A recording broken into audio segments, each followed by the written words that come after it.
This is a news. I'm Bakhtiar Sanovan. Let's take a look at the top headlines making news around the world. A magnitude 7.7 earthquake kills at least 20 people in eastern Indonesia.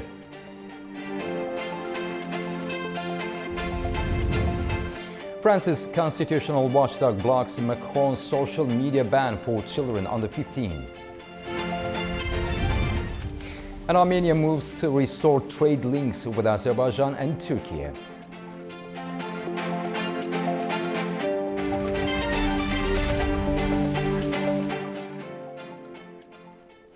A powerful 7.7 magnitude earthquake has struck eastern Indonesia, collapsing buildings and leaving at least 20 people dead, with officials warning that casualty numbers are expected to rise.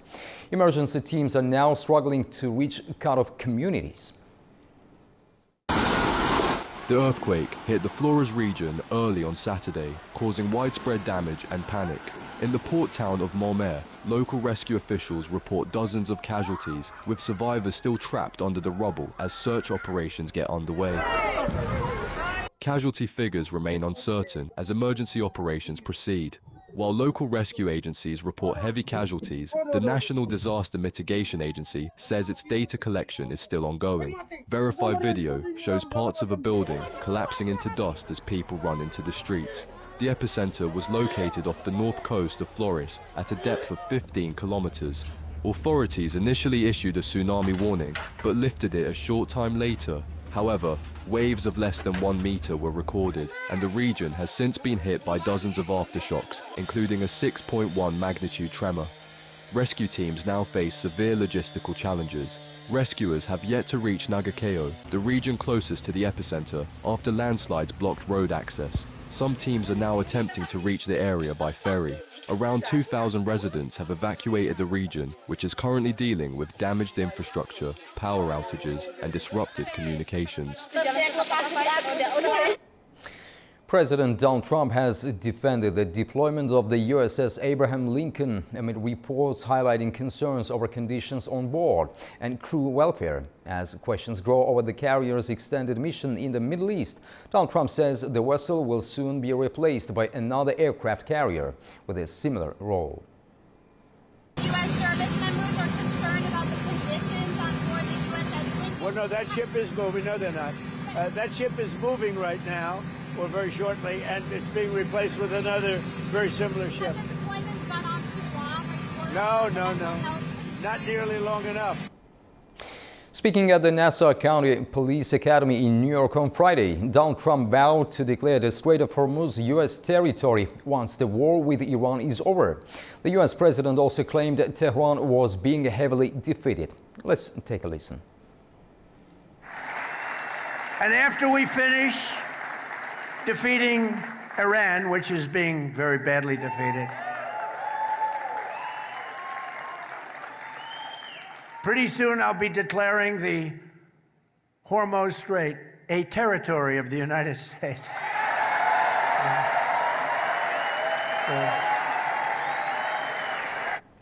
Iran has hit back at Donald Trump's vow to declare the Strait of Hormuz U.S. territory, insisting Washington has no control over the vital waterway. Tehran says it alone will decide when the route reopens and has threatened to maintain its blockade. Iranian Deputy Foreign Minister Qasem Gharibabadi said the strait could not be seized by a tweet, aircraft carrier, executive order, or election speech. His response came after Donald Trump's supporters in New York on Friday that he would claim the waterway once Iran was defeated. Iran's military says no vessel can pass safely without its permission. The strait between Iran and Oman is one of the world's most important routes for Gulf energy exports.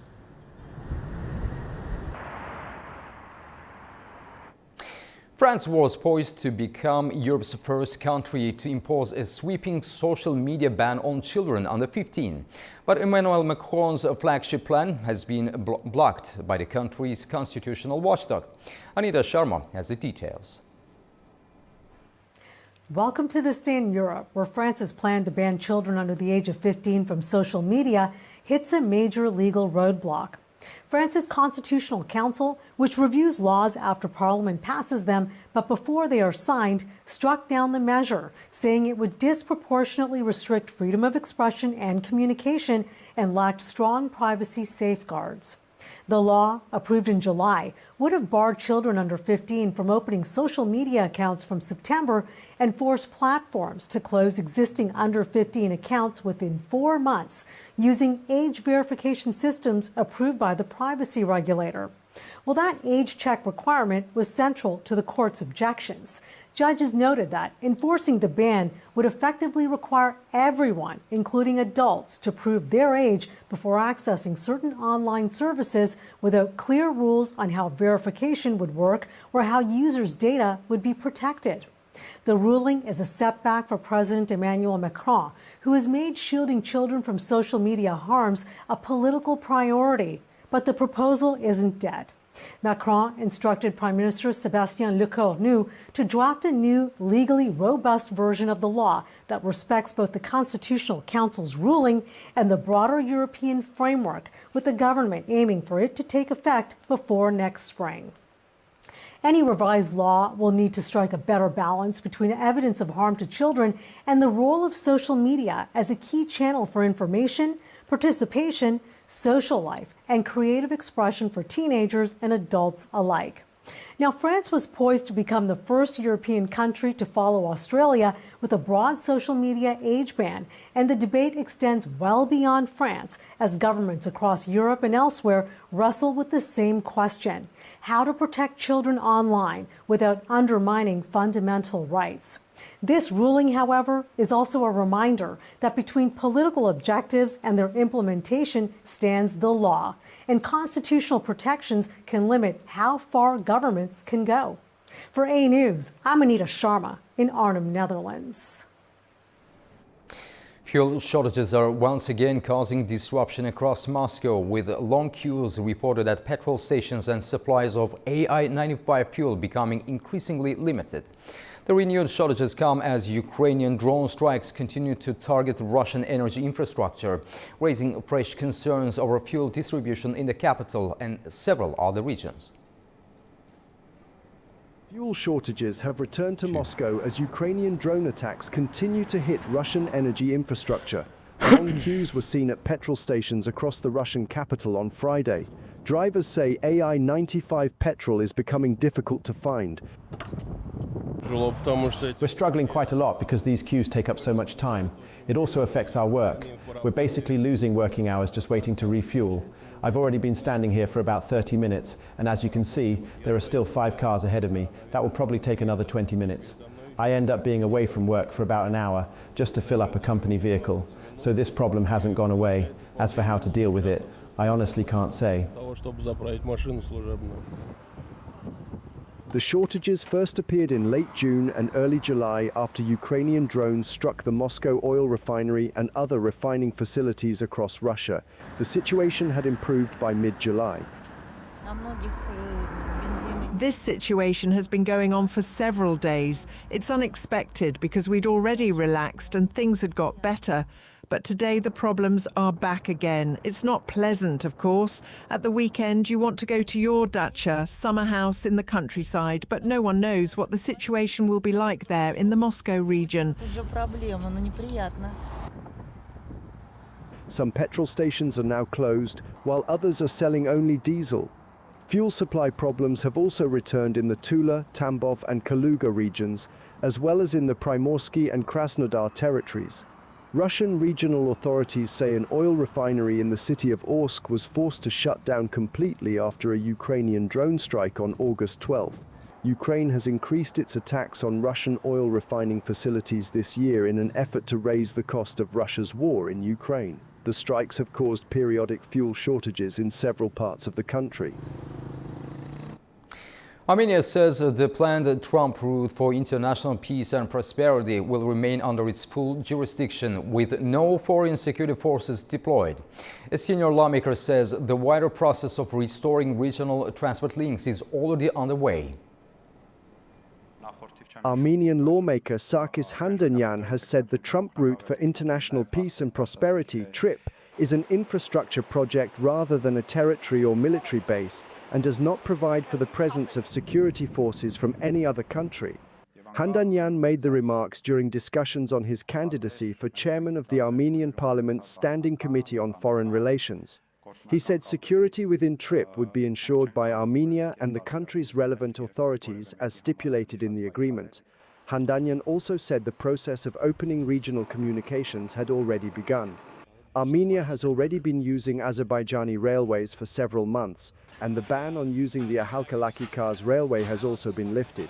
These are also details of the unblocking process, he said. Trump Route for International Peace and Prosperity, or TRIP, a connectivity project aimed at linking mainland Azerbaijan to its Nakhchivan exclave through Armenia and integrating the region into wider east-west trade routes. To discuss Armenia-Azerbaijan trade, the prospects for balanced economic relations and the implications of Trump Route for International Peace and Prosperity, we're joined by Parvana Valiyeva, member of the Parliament of Azerbaijan Republic, speaking to us from Baku. Parvana Valiyeva, welcome to A News and thank you for joining us. Good afternoon. Thank you for having me. Good afternoon. Armenia says exports to Azerbaijan could begin soon. What would you identify as the most realistic Armenian products for the Azerbaijani market?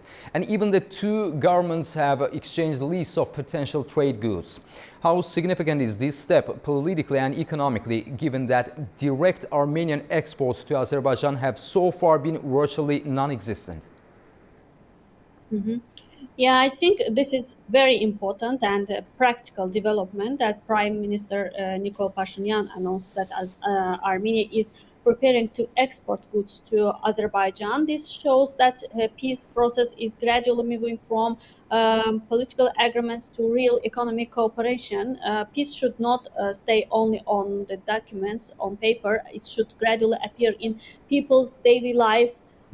In trade, in transportation, business, economic opportunities. And when we see the Azerbaijan-Armenia peace agreement text, when we refer to Article 10, it also highlights that in order to establish cooperation in various fields, including economic, transit, and transport, the parties can conclude agreements in respective areas of mutual interest. So this is on the agreement, and for too many years, these two countries had no normal economic relations. Now we are beginning to see the possibility of trade becoming part of the new relationship between Azerbaijan and Armenia. Of course, it is not simply buying and selling products. Trade creates mutual interest. When businesses, producers, and consumers on both sides benefit from cooperation, and it can also contribute to building confidence that also makes the peace process, the peace itself, more sustainable. Ms. Valiyeva, could the first Armenian exports be more symbolic than commercially significant? Or do you see the potential for bilateral trade to develop into a meaningful economic relationship relatively quickly? Yeah, of course. Why it is important? Because peace is not only about signing documents. Sustainable peace needs economic interdependence. When countries start trading with each other, opening also transport routes and creating opportunities for businessmen, they develop practical reasons to maintain stable relations. So I see as Armenia's export to Azerbaijan as part of a broader process of normalization. And I think the key issue is that the trade should be based on normal market principles. If Armenian products meet the necessary quality, regulatory and market requirements, we know that each exported products are monitored when it cross the border, and there is no reason why they should not find their place, these products, their place in Azerbaijan market. It can be mainly agricultural products, as Armenia do this. So this is what normal economic relations look like. And Azerbaijan, Armenia already these kind of exports with each other. Azerbaijan exports gasoline and fuel products to Armenia for I think already 6 months. So Yes. from Armenian side also it will be launched. It's normal economic relations and also contribute to long-term peace. In your view, could improved connectivity through Azerbaijan and the wider region significantly reduce the cost of Armenian exports and make bilateral trade more viable? Now we are using transit way through Georgia. We maintain and we implement our export-import process with Armenia. But when a trip will be fully functional, so we will start to maintain our economic relations without any transit countries, without third parties. So it can also reduce the costs. And that's why trip here is very important to start negotiate direct economic cooperation interaction with Armenia. So if trip will be functional, there will be road and railway, and it will be available for the cargo senders and receivers, and also for the people to people contracts. That's why it will be very functional and cost effective. So, regarding the Trump route for international peace and prosperity, Armenian officials stress that it's an infrastructure project on the Armenian sovereignty and that no foreign security forces are envisaged. Does this clarification address Azerbaijan's concerns about reliable and secure connectivity, and what mechanisms would be needed to guarantee uninterrupted transit? Yeah, security is very important. We signed the peace because we need peace, prosperity, stability in the region. Security is the number one priority for Azerbaijan, for the trip also. And the Armenian side itself is emphasizing that trip is a connectivity project rather than a military and territorial engagement, because we already know that Armenia already hosts a Russian military base. But TRIP is different. Also, when we refer to Azerbaijan-Armenia peace agreement text, another Article 7, highlights that the parties should not deploy along their mutual border forces of any third party. The parties should agree on security and confidence building measures, including in a military field. So we don't need any other countries' foreign forces, any third parties' foreign forces in our border. It also includes European Union's EU map. So this is very important because there have been different interpretations and concerns regarding the TRIP project. Yes. But ultimately, the purpose of the TRIP, of course, is to create connectivity, to connect people, markets, and transport networks. It is international route. It's part of Middle Corridor. And there is no any other purposes, any military purposes of this trip. So that's why these kind of statements aimed to break the misinformation about the trip project. Ms. Valieva, Iran continues to express reservations about aspects of TRIP. How significant are Tehran's concerns for the project's implementation? And can Azerbaijan, Armenia, and Iran find an arrangement that protects Iran's interests while allowing the new connectivity route to move forward? Yeah, there is some concerns from Russian side, also Iran side. We know that there is one railway road in Nakhchivan, in Julfa. It's called Iran Julfası, like this. It's a free economic zone that Iran created here for the people's free trade. And they also, Russia and Iran also prefer to have south and north route to be more functional, to combine, link these countries. We also support this idea. So trip route will be functional, will be working. So it will be also beneficial for not only east-west routes, but also for south-north north-south international route, and I think it will be beneficial for Iran as well, and it shorten the route itself. It will be more faster if it will be implemented through trips through this narrow corridor. It is 43 kilometer place in Armenian side, and it's a win-win project, I think. Parvana Valieva, thank you very much for talking to A News and joining us from Baku. We appreciate your time and expertise. Thanks. Thank you for inviting me. Thank you.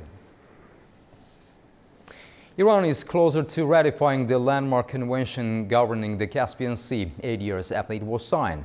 But a move by the last remaining holdout has ignited a domestic battle over energy, security and Tehran's regional influence.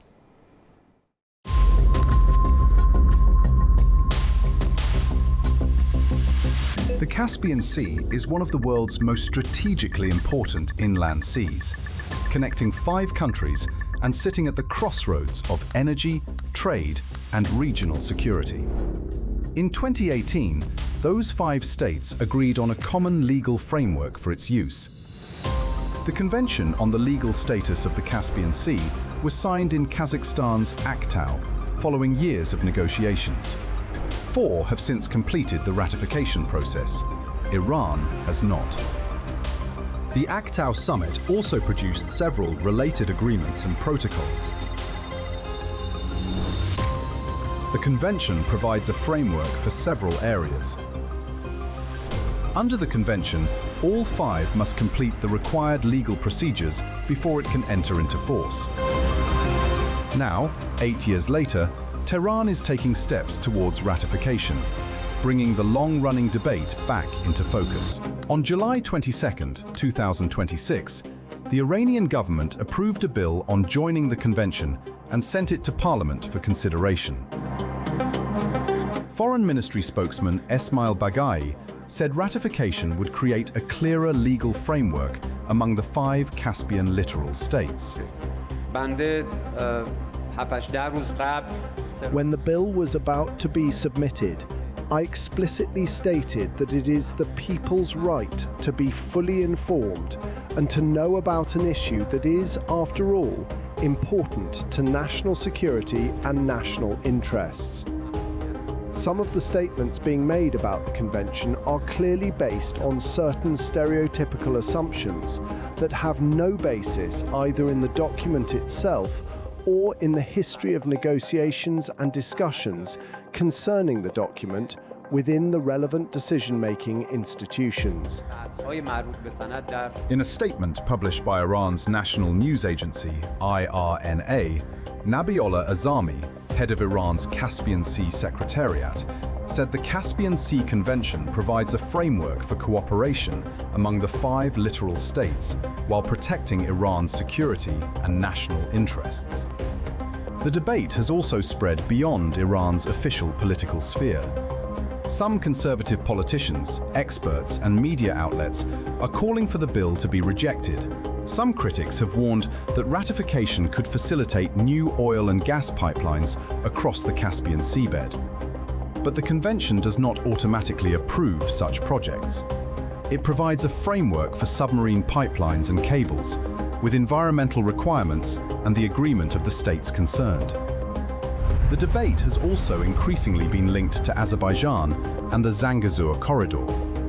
Some Iranian commentators argue that ratification could strengthen Azerbaijan's regional position.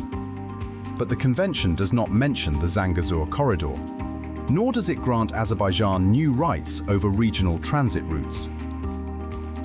Another major point of debate is Iran's alleged historical 50% share of the Caspian Sea. Former Iranian ambassador to Azerbaijan, Mohsen Pakane, rejects that claim. He says no historical treaty or other legal document granted Iran half of the Caspian, and that such a division did not exist even during the Soviet period. The 1921 and 1940 agreements between Iran and the Soviet Union established arrangements for navigation and other shared rights, but did not divide the Caspian into two equal halves. The 2018 convention likewise assigns no fixed percentage to any country. Pakane has also warned that further delays could weaken Iran's position on issues including fishing, navigation, and environmental protection. The dispute is therefore broader than the question of percentages. It concerns Iran's long-term role in the Caspian. Archaeologists have begun a new excavation at Göbekli Tepe in southeastern Turkey, a site that is around 12,000 years old. Turkey's Culture and Tourism Minister Mehmet Nuri Ersoy says they are searching for public buildings and simple dwellings. Archaeologists working in an area north of the original excavation site. The new section covers about 80 by 70 meters. An early survey suggests it contains the remains of an ancient settlement. Restoration work is also continuing at the older excavation area. Artifacts are being returned to their original positions. Walls are being reinforced, and the stone pillars are being secured with steel cables.